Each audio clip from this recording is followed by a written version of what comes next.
Welcome back, hunters! I'm the SurvivalVis, and we returned Monster Hunter World I.C.E. Last episode, we went down to the Rotten Vale for the first time, spotted Great Gyros, fought against Radomon, got that all figured out. To keep trying to track down Zora Magdaros, we're going to be descending deeper in this time. I've got a little bit of ammo there, everything else should be good, so we'll just talk to the 3rd Fleet Master and get going. Now is the time. Are you ready to descend into the depths of the Rotten Vale? That we are. First, we'll see if we can spot Zora Magdaros' trail from the air. If we find anything promising, we'll look for a safe place to drop you two off. Well then, off we go. Yeah, last episode I was just talking a little bit about, the comparison with having just recently played Sunbreak for the title update and World I.C.E. It's talking more about, how Monster Hunter I like and hope they keep the Hunter aspect to the series. I guess I should talk a little bit about Wild Hearts 2, which is a new game that's just recently released, I think even to the day of recording, that's kind of like a Monster Hunter well, not a tie-in, but I should say inspired or trying to emulate in a way. Right now, I know there's been a lot of performance issues on PC for people, and a big wary thing about it has been I think people have seen it a lot is Monster Hunter by Electronic Arts or EA, and because EA is pretty infamous as a company, I know it's one that's be approached with a lot of caution towards it. So I'll talk a little bit more in that. I haven't really seen too much for gameplay stuff or gone too much into detail with it. I wasn't really impressed with the first visuals I saw of Wild Hearts, the trailer or that for it. I could not say. Though we have learned much, what we have are mere facts. But we'll let the cutscene play, and when we're actually in the experience and playing here, we'll talk more. We know Zora Magdaros is heading there, but why? The world is full of mysteries to consume us. Yeah, and delicious mysteries to consume.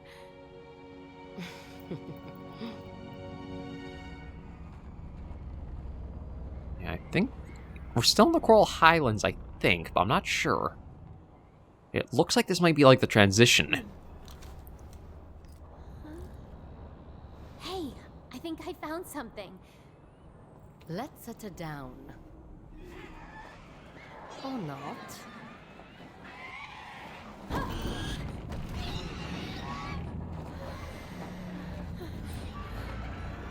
As I thought.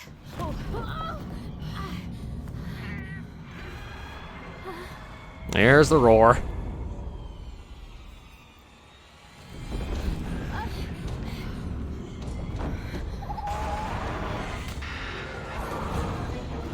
Legiana.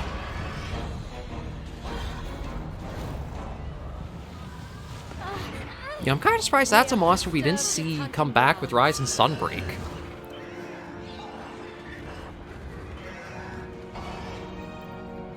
We should regroup. I mean, I do think it had enough, screen time with both regular Legiana and Shrieking Legiana in World and Iceborne. I mean, for just a simple flying, or ice flying wyvern, it is a bit of one that's, I guess maybe because they wanted to do more using the Leviathan skeletons and that with the Frost Islands, they decided to look more for those. But then again, well, Aurora Somnicanth became a ice Leviathan, but thinking back, there is... Yeah, Legiana, I'm kind of surprised that one didn't come back compared to some of the other world ones that showed up in Rise and Sunbreak. So much for making it down. That loathsome monster is known as a Legiana. It rules over all other monsters in these skies. So long as it's out there hunting, we won't be able to reach the base of the Rotten Vale. Oh, I had almost forgotten that you're a hunter. I suppose it wouldn't be too much trouble to ask you to hunt the Legiana before we get knocked out of the sky again. Yeah, so that's where our next objective is. It's to tackle a Legiana. We should be good for that. I knew there was a hunt to go after it, but I wasn't sure if it would be this one or after another one. Hey, partner. That was a Legiana. Yes, it was. You remember from before, right? It's the same monster that knocked us into the Vale, and the same monster responsible for downing the 3rd Fleet's airship all those years ago. Unless we take it down, we'll never get the research base down to the base of the Rotten Vale. And I just hate the word never, don't you? Come on, let's take out that Legiana. Yes, we'll embark on that right away. And yeah, we're into 5-star of the low rank. Like, just looking at that list, you see how quickly the hunter ranks sort of go in low rank there. Although that could actually be something I could say is like a benefit for World as a story, is that it does introduce you to every single monster through its entire roster in the story mode itself. Because even like Rise, Rise and Sunbreak, there were monsters that were only through optional quests that you would like encounter them. We need to clear the way so we can fly down to the base of the Rotten Vale. Let me just go for... Get knocked out of the sky if we don't do something about Yeah, we'll that just skip the monster. eat to get going on our way a little faster. But yeah, there's just a lot I'm coming back to with World, and I'm really grateful for the ICE changing things up a bit. I mean, I know it's probably more of a nitpick for some people, like thinking about like the clutch claw stuff, and it wasn't too bad, but maybe it's just because I have such a past with Monster Hunter, playing all the way since like Monster Hunter Freedom Unite. It just felt like it was a little too different from how the series usually is, where there's this free roam of you can kind of hunt how you choose with all the different weapons and stuff like that. And then you were kind of, everybody was tunneled into having to use the clutch claw and tenderizing just to keep up with the game in a way. But I'll try to change back and get on to the topic of Wild Hearts again. Like, from what I've saw of the few, like, enemy designs to it, it looks like it's just a lot of, like, large animals with a bunch of crystal or roots or, like, some kind of extra effect slapped onto them. They don't feel like unique creatures so much as, like, Monster Hunters did. It just feels like they're more like real-world animals you made big and has crystals stuck to it, or roots, or something else. Granted, I haven't seen a lot of Wild Hearts content to know if that holds true for its entire roster. But I think, like, the three things I've seen were, like, giant porcupine that's crystals, giant boar that's roots, and I think there's, like, a giant tiger thing, too, but it's just, again, little pieces added onto them, so they feel more like... Not, like... It's... I'm trying to think of how I would describe it. Kind of, like, not unique enough, not imaginative enough for what you'd be after. I mean, if the game goes on discount, or depending on, like, how reviews are, I'd probably think about trying to do it a bit on the channel to just show it off, but right now, not with the price tag it has. And there's who we're after already. Legiana. Now, I can't remember how this fight... I know when it came to Iceborne, one of the monsters that forms, like, a wall to start off with is actually Barioth. My first time hunting Barioth, I think that was the first time I, like... I can't remember if I triple-carded or I came super close to it, but I remember it just felt like so much more, like, difficulty curve step up going after Barioth. I mean, that does get lessened quite a bit once you do learn to break the wings, and you limit his mobility. Or its mobility. Oh, I'm trying to remember how this goes, because you can, like, do... Let's see, it's up... Alright, up there. Up there. Up there. And now up here. There we go. Yeah, Barioth was a wall in Iceborne, but I can't remember if, like, base world had any monster that sort of was or not. I just got up here. Okay, well, he's not going... It's not going too far. But I can't remember if it was Legiana or the next monster for the story that kind of served as, like, a barrier or a wall to be going up against.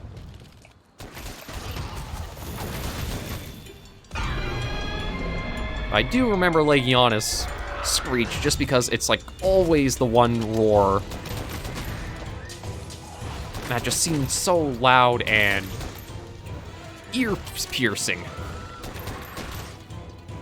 Like, Basil is known for, like, the B-52 screech, or, like, the bomb or that.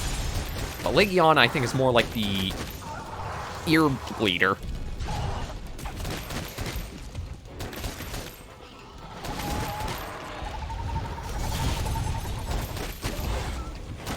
Yeah, we're kind of in tight quarters here, but we're still able to do a decent enough job. Ooh. Alright, I gotta remember, I don't have the wirefall from Sunbreak. This is why I wanted to want to just get my base back with World using the light bowgun before I try out a new weapon. Just that way it's not like both trying to relearn.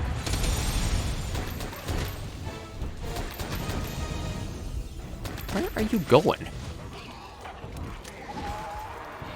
I think it's after Runa, but Runa's in some weird spots right now. Oh, there you are.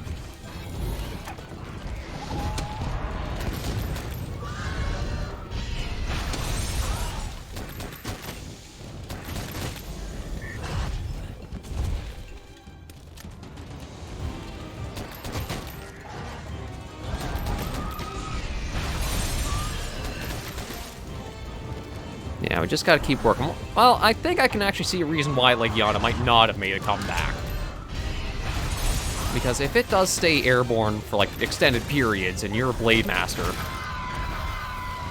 Okay, yeah. There, you're knocked down. So, you know what? Let's tenderize a wing and see if we can work at breaking one of those. I was going to say, if you're a Blade Master and going up against Legiana, I could see this monster being troublesome to deal with.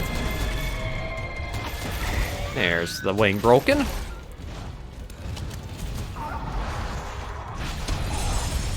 Oh, that hurt a little bit.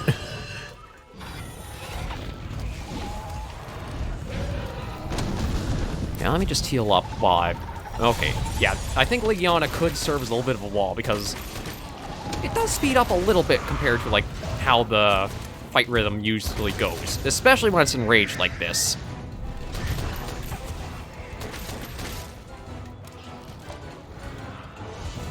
Okay. I'll grab the piercing pod, I'll grab the material. And thankfully, it's on the move to bigger area. So yeah, let me see, where is the... Oh, there we go. Wow, that actually worked a lot better than I expected it to. Okay, let's keep on him. Ooh. That was pretty cool. Now, let's see if we can just knock it out of the air while we're on it.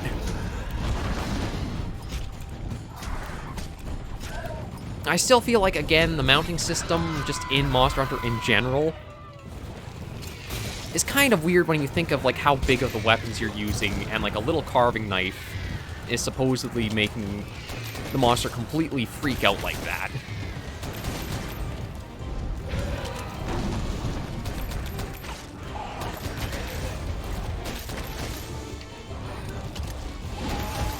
Yeah, so let me focus on the other wing that we've broken.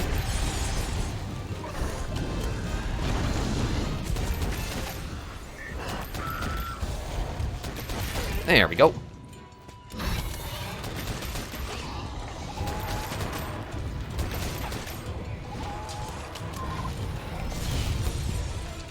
Oh shoot, missed with that. Oh, there we go. I got a hit just to, like, knock him out of... Uh-oh. Okay, there we go. That's a little bit more in place.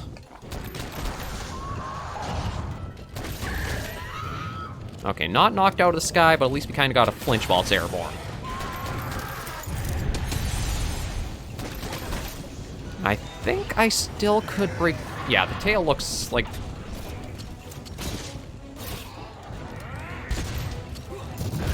Ooh, that might have broken the tail right there. Well, let me see if I can just, like, get a knockout on him.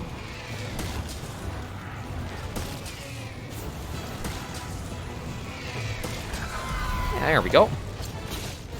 And then we'll do this. And just because... Yeah, this I like so much more. Instead of, like, having to open with the Clutch Claw, I feel like I have the freedom. I can do it more whenever I'd like, and I'm not missing out too much on damage or stuff like that. And I think the damage numbers aren't even that much bigger if I do have it active. I think it's only like 1 or 2 damage per hit.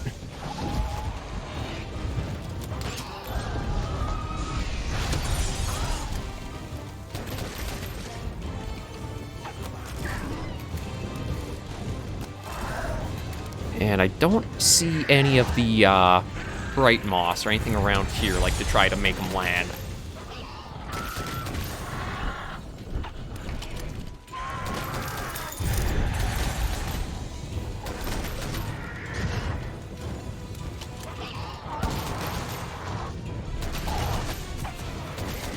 But I do wonder if you guys had any monsters that were sort of like a wall for you in the series. Like, doesn't even have to be World or Iceborne, but just certain monsters that, like, either the moveset made it, like, a little difficult to tackle, or you just seem to have a really rough time trying to learn their patterns, or they just managed to cart you pretty often, or you had to change tactics to a different weapon.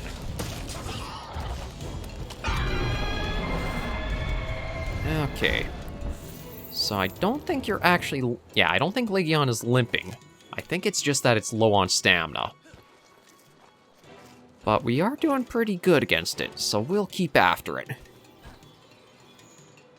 Oh, Zitzi! Hi! Are you going to be our buddy and give us a little bit of flash photography today?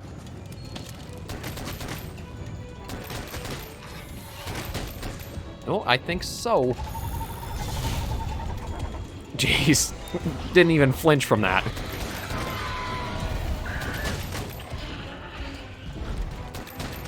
I'm trying to think, was there anything else I want to say about Wild Hearts? Nope. Wait, Aurora flinches Itzy out of his... Ah, perfect. Thank you, Flash Photographer. That's one thing that, again, that's kind of like a better monster interaction than how Rise and Sunbreak usually do them, where it's either it's a very limited turf war that only like a couple of monsters even have, or it's just like a unnatural scripted thing. Okay, you're going to get away. Ooh. Maybe not.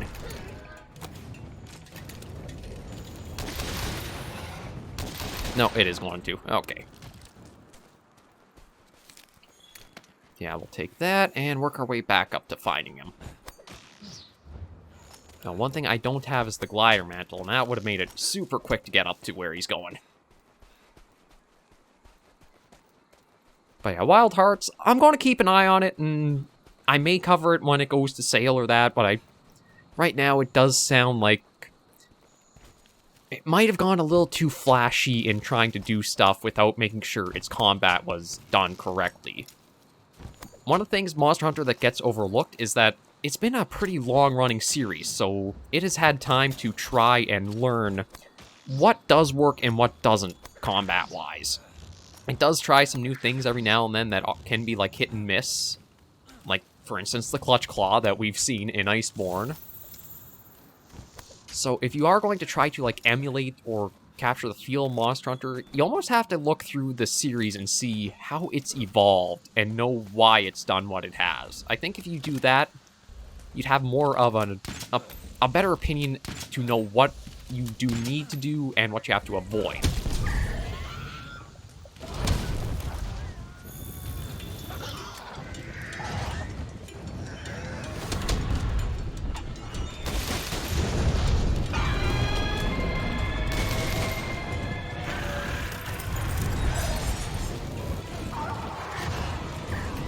Come on, land, you big bird. Okay.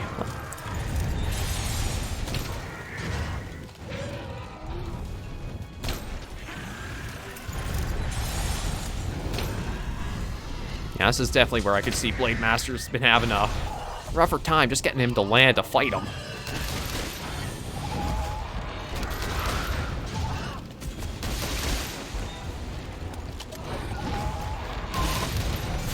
Ow. That hurt a bit.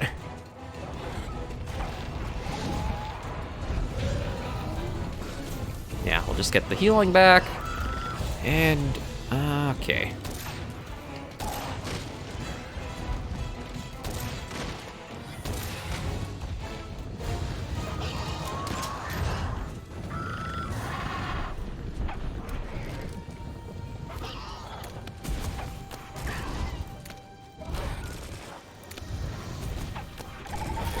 Oh, I don't even know what I broke there. Maybe the chest in the back? Okay, come on, just stay still a moment. There we go. That's what I've been waiting on. Just a chance to be able to get in close with the spread ammo we've got. I will probably be looking at making a new bowgun soon, too. There we go. because I think I'm going to have a few more options opening up after this and next episode. Get to the base of the Rotten Vale. Come on. But yeah, Legiana, it's not a bad... Well, it's definitely one where you want to be able to have a way to ground it. Ooh. Well, that's a nice carve. Plate from our first hunt of it. Now, it's not a terrible monster, but it's definitely a fight where I could see being a bit of a wall and a bit of an annoyance, depending on, like, how you approach it. I wish I had come across more of the bright moss when I was, like, out in the field, because that's one trick I didn't even realize was a thing, whereas if you did shoot a flying wyvern with it, you can keep them more grounded until it, like, wears off. Like, it worked on Paolumu, and I think it would have been very handy for Legiana here. But this quest is just about wrapped up, so we'll head back to base. Oh, I forgot to take a look at, like, the monster gear for a few weapons. Or, well, maybe not weapons, but the armor sets. Granted, I don't think... Actually, no, I think some of the low-rank stuff will have skills to it. It's just that you don't have any decoration slots. But yeah, there's a bit of an interesting screenshot. Or end screen. Oh, I did get tail webbing. Okay. Oh. That must be something I.C.E. has changed. You can actually get some decorations earlier on in the series. Because I didn't think you would get anything... Yeah, I don't think base world really gave you decorations until you started into high rank. That's a nice change. Because instead of having, like, the long, slow grind of, like, just RNGing and hoping to get your decorations, now if you were getting in low rank here, that gave you a little extra time to be able to start getting some stuff. How incredible. Okay, you truly are impressive. Now our airship will make its descent into the lower depths of the Rotten Vale. Just say the word when you're ready. Yes, we'll handle that next episode. I'll just take a look at the armor currently available for us. Not that I think I'll really be making a new set till maybe after next episode, but... I don't know what that lady's burning up there, but the research base smells real nice. Hey, you getting hungry? So you need something? Okay, yeah, so let's take a look at the armors. As we got Legiana now. Yeah, so what did that give? Divine Blessing, Evade Window, Airborne. I can't remember if... I could have sworn that, like, in the base game, you didn't get all these... Maybe it is just the decoration slots you didn't get in low rank, but... Yeah, having good luck there is not too bad. What does that do again? Increase quest... That might be something actually worth going for, just because as I keep playing, we'll be able to get our inventory or stuff gotten a bit better. But yeah, so there's Radobons, the big, kind of like bone astronaut looking away. Paolumus. Actually, I like the look of Paolumus. It almost looks like sea captain away with like the hat. It's been a while since I've seen some of these armors. Zitzi's.